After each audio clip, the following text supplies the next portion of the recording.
Hello! So, magkukwentuhan tayo ulit. So, interesting topic meron tayo tonight. Tonight because it's evening here in Canada. So, alam ko tinatanong nyo din kung magkano yung aking nagastos papunta ng Canada. Not that much. Malalaman nyo kung bakit.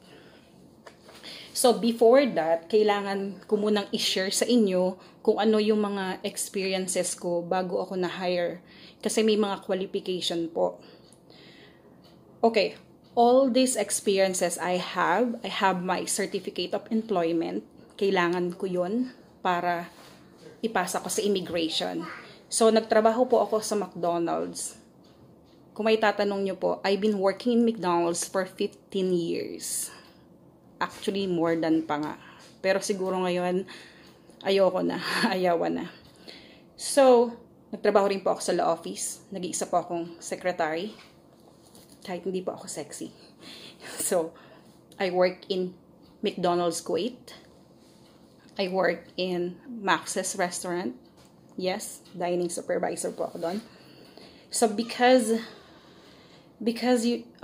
Max's restaurant franchise owned by Walter Mart, nag-request po ako sa office na i-move po ako sa Bulacan, where I live. Kasi nakatira po ako sa Bulacan, sa Santa Maria, Bulacan. At nag-request po ako na magpa-move sa Walter Mart.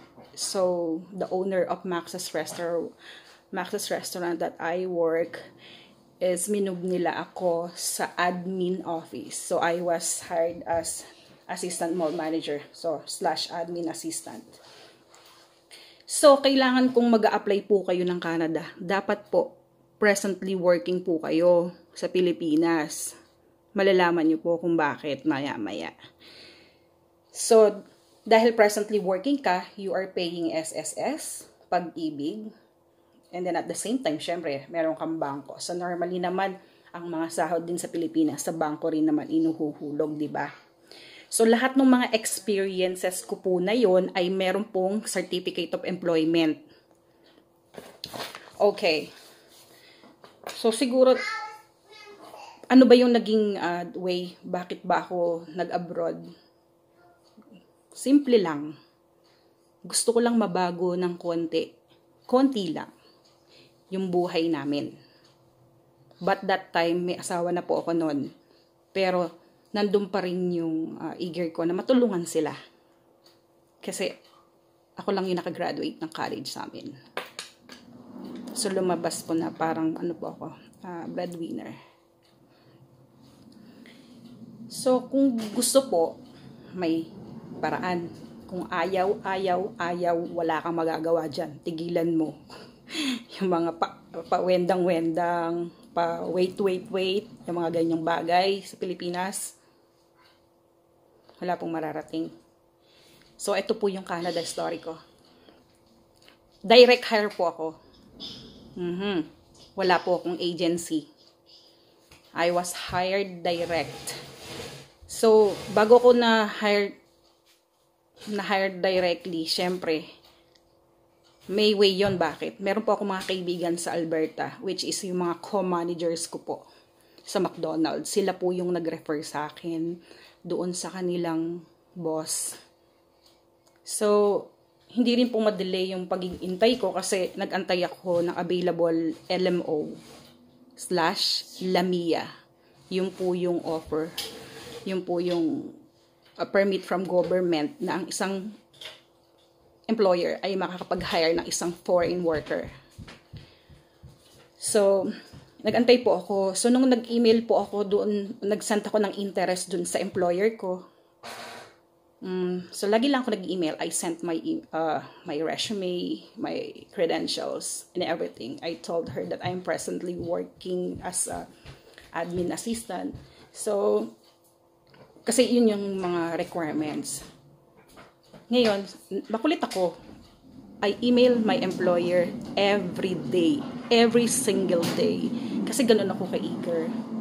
Actually, nakukulitan na nga siya sa akin. And then one time nga, yung kaibigan ko, nagsabi siya sa akin na, you know what, Eileen? Miss blah blah is asking me about you. And then, sabi ko, anong sinabi mo? Because I am a good friend of hers. Syempre, she told our employer kung paano ako nagtatrabaho, anong klase, kung empleyado. So, yun, isang nakatulong sa akin yung mga kaibigan ko rin doon. So, God's will, kasi pagkatapos ko mag-antay rin naman ng more than a year, nakuha ko rin naman yung LMO ko and LAMIA. So, yun nga. Yun sabi ko sa inyo kanina kung ano yun. Wala po akong binayaran na placement fee. So, may iba lang po akong, dahil direct hire po ako, lahat po ng pera na ginamit ko ay mula po sa aking bulsa. So, magkano ba yung mga ginastos ko? So, more on 40 to 50,000 lang ang nagastos ko. Okay, this is way back 2010 po, ha? 2010. Kung ngayon po kayo magpa-process ng papers sa Canada at kumuha po kayo ng agency ninyo, ay kulang 500,000 po talaga ang babayaran ninyo. But it's a blessing sa akin po, year 2010, when my employer sent me my contract and LMO. I'm so happy. I'm so happy talaga, tumibok-tibok yung puso ko ng ganun. So, ano ba yung 40 to 50,000? So, medical, 10,000, pamasahe ko, 2K, pagkain, 2K, syempre, malakas ang kumain eh. So, hindi po ako nag-IELTS. That time, wala pa pong requirements na IELTS. Even meron, siguro naman maipapasa ko. So, let's say, exempted ako doon. So, nagpidos ako, syempre. So, dahil direct hire ako, at sa Pilipinas ay wala naman hong nakakalusot, kailangan hong may isang agency na ipasok yung pangalan ko para releasean ako ng mga certificate or OEC or eklabush na yan. So, I paid 15,000 doon sa agency na yon para lang ma-releasean ako ng certificate, something to travel abroad, blah blah, something like that. And OEC for 7,000. I think polo siya ngayon. Yun yung polo. So, marami rin akong mga ginastos, yung mga Xerox copy ko. Pero ang isang nakaka-bless din doon, wala po akong binayaran sa aking plane ticket. Sagot po siya ng employer ko. Hindi po siya kinuha sa salary ko nung pumunta ako ng Canada. Yay! Agency po, wala. Position ko po, I was hired as food counter attendant. Wala pong age limit sa Canada. Pero nung time po kasi niyon, 30 years old ako. 30 years old ako. So, as what I've said po, I'm currently working when I was hired. So, kung ikaw ay galing abroad, uuwi ka ng Pilipinas, kailangan mag-work ka. Kailangan presently working ka bago ka nila i-hire. So, alam niyo ba, nung pagdating ko ng Canada, mabait ang Diyos kasi tumira ako sa mga kaibigan ko. Pagdating ko doon, meron ako sapatos, may winter boots na ako, may jacket na ako, ganun sila kabuti sa akin. Meron na akong titirhan, may internet. Pero syempre, wala namang libre, di ba? So, we need to share utilities and all, bills. So, pagdating ko doon, punta ako ng Service Canada to get SIN. So, ang SIN ko nung temporary foreign worker ako ay iba nung naging resident ako. At nung naging resident ako, ang SIN ko, yun na rin yung SIN ko rin ngayon na Canadian na ako. Citizenship, yun. Yun, Canadian citizen. Canadian citizen na po ako. So, dati magkaiba yun. Temporary foreign worker, SIN is different to resident and Canadian SIN. Ano po ba yung mga isi-share ko sa inyo? Yun, tulad po ng sinabi ko, yung pong mga isi-share ko po sa inyo ay personal ko pong experience. Wala po akong idadagdag na kahit ano po doon dahil yun po yung mga naranasan ko.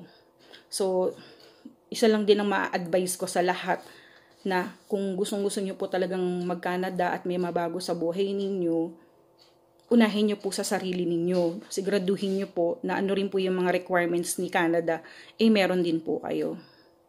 Kasi pwedeng hindi po kayo graduate ng college, pwede rin pong undergraduate, but it doesn't mean wala pong stream para sa inyo. Marami. Ako po ay under hospitality.